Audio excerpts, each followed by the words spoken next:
কর্ণশ্রী থানার অন্তর্গত গোড়াগাছা এলাকায় গণধর্ষণের শিকার এক যুবতী। চলতি মাসের 5 তারিখ ওই যুবতীকে মাদক খাইয়ে গণধর্ষণ করা হয় বলে অভিযোগ। এই ঘটনায় 5 জনকে গ্রেপ্তার করেছে পুলিশ। যদিও ঘটনায় 130 নম্বর ওয়ার্ডের কাউন্সিলর এবং 2014 লোকসভা ভোটে অভিষেক বন্দ্যোপাধ্যায়ের চিফ ইলেকশন এজেন্টের ছেলে জড়িত রয়েছে বলে অভিযোগ। তবে তার নাম এফআইআর নেই বলেই অভিযোগ বিরোধীদের। এ নিয়ে শুক্রবার সন্ধ্যায় পথে নামে বিজেপি বাম দুই দলই। ঘটনাটি ধামাচাপা দেওয়ার অভিযোগে সরব বিরোধীরা। বিজেপি বিধায়ক অগ্নিমিত্রা পয়ের নেতৃত্বে কর্ণশ্রী থানার সামনে টায়ার জ্বালিয়ে কর্ণশ্রী রোড অবরোধ করে বিক্ষোভ দেখান পদ্ম শিবিরের কর্মী সমর্থকরা। বিষয়টি নিয়ে পুলিশ প্রশাসনের বিরুদ্ধে একরাশ ক্ষোভ উগড়ে দেন বিজেপি বিধায়ক।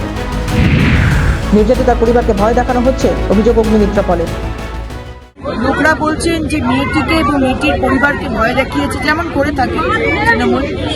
কাউন্সিলরের ছেলের নাম নেওয়া যাবে না, একটা অ্যাডজাস্টমেন্টে আসে এবং এফআইআর থেকেও তার নাম বাদ দেওয়া হয়েছে।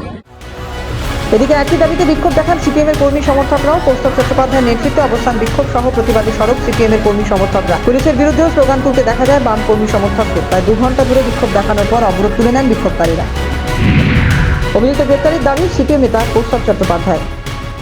পুলিশ উইথড্র করাবার চেষ্টা করেছিল।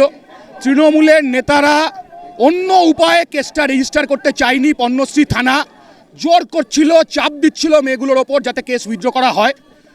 আমরা সেই কারণে তৃণমূলের কাউন্সিলর অভিজিৎ মুখার্জি তার ছেলের গ্রেপ্তার চাই। তার ছেলের নাম কেন এফআইআরে নেই আমরা জানি না, আমরা বলতে পারছি না।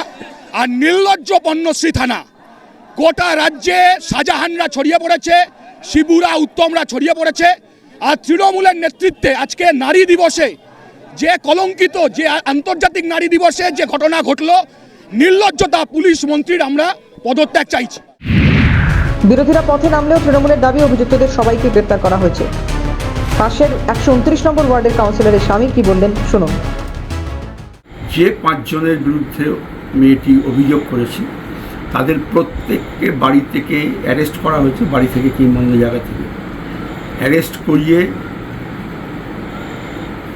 তাদের নতুন করে অভিযোগ লিখিয়ে আজকে তাদেরকে কোর্টে পাঠিয়ে তাদের যাতে পুলিশ কাস্টডি হয়, বিচারক সেই নির্দেশ দিয়েছেন। সন্দেশখালীর ঘটনা নিয়ে তোলপাড় হয়েছে বঙ্গ রাজনীতি। সেই ঘটনার রেশ কাটতে না কাটতে এবার শহরের বুকে নারী নির্যাতনের অভিযোগ। গত বৃহস্পতিবারই নারীদের জন্য বাংলা সবথেকে সুরক্ষিত রাজ্য বলে দাবি করতে শোনা গিয়েছিল মুখ্যমন্ত্রীর গলায়। আর তারপরেই কর্ণশ্রীর এই ঘটনার সামনে এলো। নারী নির্যাতনের প্রসঙ্গ উঠলেই অন্য রাজ্যের পরিসংখ্যান তুলে ধরেন শাসক দলের নেতারা। কিন্তু রাজ্যের কোনো ঘটনার কথা তুললেই ছোট ঘটনা বলে দায় এড়াতেই সচেষ্ট শাসক শিবির। এটা কি বিচারিতা নয়, প্রশ্ন রাজ্যবাসী। রাজীব নস্করের রিপোর্ট, ক্যালকাটা নিউজ।